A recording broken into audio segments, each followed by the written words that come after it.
So guys फेरि पनि स्वागत छ मेरो युट्युब च्यानलमा र आज म चाहिँ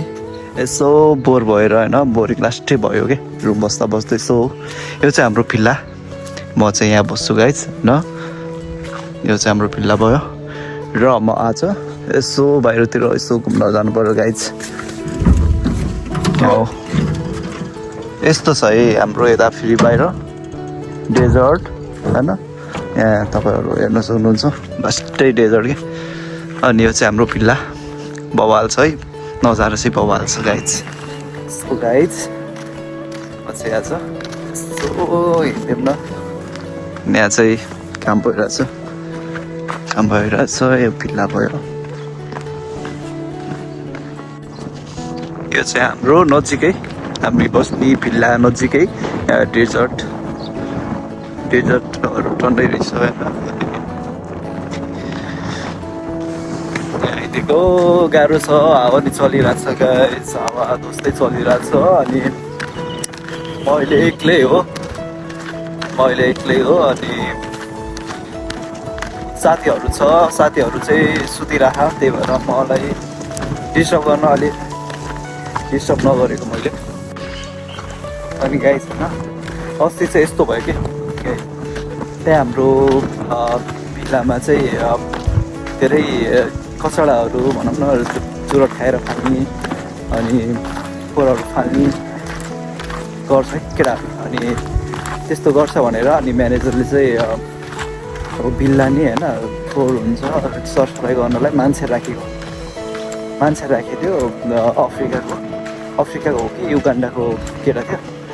अनि त्यसले चाहिँ हप्तामा एकचोटि सफा गर्थ्यो गाइस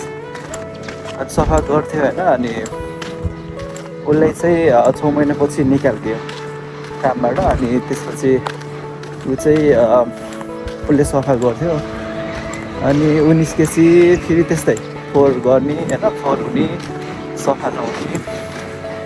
अनि म्यानेजरले चाहिँ अनि हामीलाई होइन अब सेफहरूलाई चाहिँ भनेर अनि कोही छ सफा गर्ने होइन म मन्थली 300 दिन्छु भनेर अनि मान्छे लगायो त्यहाँ हामीसँगै काम गर्ने साथीले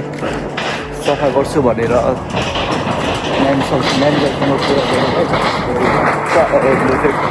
अनि त्यसपछि अनि त्यो चाहिँ सफा गर्न थाल्यो अनि त्यसपछि ऊ चाहिँ त्यस्तो फेरि म्यानेजरको अगाडि चाहिँ अलि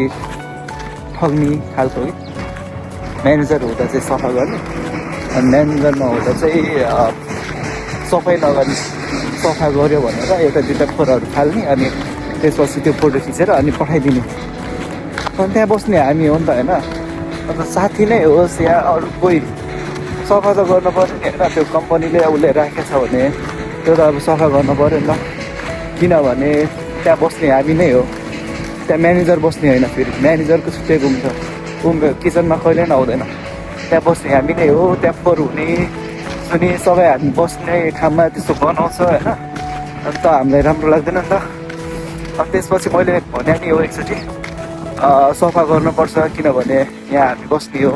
होइन 300 पाइरहेछ त सफा गर्नु पऱ्यो कम्पनीले मान्छे राखेछ होइन अनि त्यसपछि त्यो मान्छेले चाहिँ कहिले झाडु छैन कहिले के छैन होइन गर्दा नि गार्बेजहरू मात्रै फाल्ने के त्यो चुरोटको ठुटोहरू या के अरे बोतलहरू त्यो चाहिँ नफ्याँक्ने अनि त्यस्तो भएर अनि केटाहरूलाई चाहिँ मनै परेन त्यहाँ हामी बस्ने साथीहरूलाई मन परेन अनि त्यसपछि साथीहरूले चाहिँ उसलाई भन्न नसक्ने किनभने ऊ हाम्रो साथी भन्ने कसरी होइन काम गर राम्रोसँग सफा गर भन्ने कसरी भित्रभित्र केटाहरूलाई सबैलाई रिस छ फेरि किन काम गरेन यदि उसले पैसा पाइरहेछ भने होइन उसले सफा गर्नु पऱ्यो नि त अनि त्यसपछि म फेरि होइन मलाई फेरि प्याच भन्ने बानी छ त्यही भएर मलाई धेरै नै मन पराउँदैन किनभने मलाई मन परेन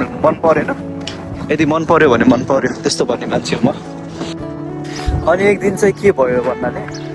त्यहाँ कम्पनीले क्लिन गर्ने मान्छेलाई राखेको छ होइन उसले काम गर्न छोडेर हाम्रो केटाले हामी साथीहरू मिलेर छुट्टीको दिन चाहिँ त्यहाँ पानी सानी हालेर सफा गऱ्यौँ र ठिक छ सफा गर्नुपर्छ किनभने त्यहाँ बस्ने हामी नै हो तर कम्पनीले कमसेकम होइन त्यो मान्छे राखेको छ क्लिन गर्नलाई, उसले त आफ्नो कर्तव्य निभाउनु पऱ्यो नि त। यतिकै उसले पैसा मात्र लिने हो र त्यो सफा पनि गर्नु पऱ्यो होइन। अनि त्यही भएर मैले चाहिँ म्यानेजरलाई होइन सबैको के अरे भिडियो सिडियो बनाएर अनि मैले चाहिँ पठाएँ म्यानेजरलाई, यस्तो त्यस्तो होइन तपाईँले राख्नु भएको कम्पनीले राखेको मान्छेले यस्तो क्लिन गर्दैन, जस्ट त्यसले गार्बेजहरू मात्रै फ्याँक्छ, त्यो फ्याँक्नु भएन नि त होइन, गार्बेज जसले पनि फ्याँक्न सक्छ। उसले गर्ने काम के हो होइन, अगाडिदेखि पछाडि के छ त्यो पनि सफा गर्नु पऱ्यो होइन, तर उसले गरेन। त्यसपछि मैले म्यानेजरलाई चाहिँ भिडियो सिडियो बनाएर पठाइदिएँ।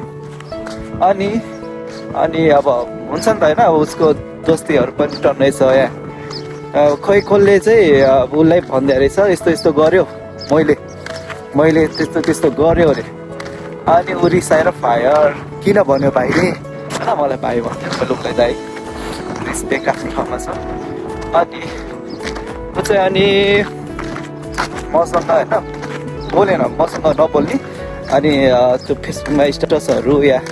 के हुन्छ पोस्टहरू गर्ने, तर मलाई थाहा छ उसले मलाई भन्यो, किनकि उसले नाम नलिए नि होइन, त्यही अनुसारले मलाई खोजियो भन्यो है। अनि त्यसपछि ओके ठिक छ नबोलोस्। अनि मैले केटाहरूलाई नि भने हो, केटाहरूलाई के भन्यो भने ल साथी हो मैले नराम्रो गरे हो र राम्रै गरे हो कि नै भन्नु नि त। मलाई फेरि होइन नराम्रो राम्रोलाई राम्रो जोसुकै होस्, त्यो मेरो बाउ होस् या मेरो आमा होस् या कोही साथी मेरो दाजुभाइ कोही नै होस्, राम्रो छैन भने नराम्रो, किनभने उसले पैसा लिइरहेछ सफा गर्नलाई होइन, सफा गर्नलाई उसले पैसा लिइरहेछ भने उसले सफा गर्नु पऱ्यो नि त। अनि ठिकै छ उसले, अनि ऊ मसँग बोलेन। अनि ठिक छ मैले केटाहरूलाई पनि भने यस्तो यस्तो भयो होइन साथी, मैले भनिदिइहालेँ, मलाई फेरि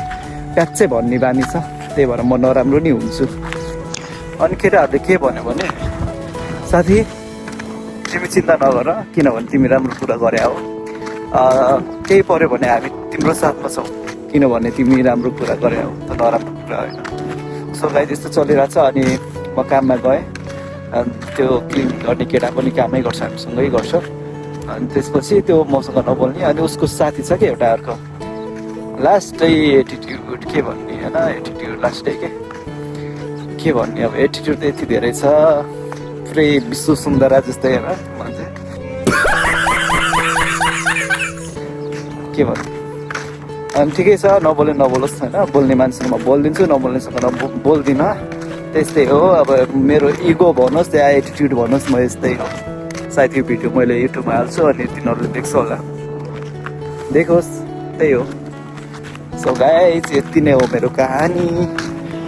अब जानुपर्छ, अँध्यारो नि हुन लाग्यो, म एक्लै छु, यति नै हो होइन साथी। त्यही भएर भन्छु होइन, राम्रो काम गर्नु, नराम्रो काम नगर्नु। राम्रो छ भने राम्रोलाई राम्रै गर्ने हो, नराम्रो छ भने उनीहरूलाई नराम्रै गर्ने हो साथी। त्यस्तै हो, सहेर बस्ने होइन, डराएर बस्ने होइन, लजाएर बस्ने होइन, त्यही हो। Okay by,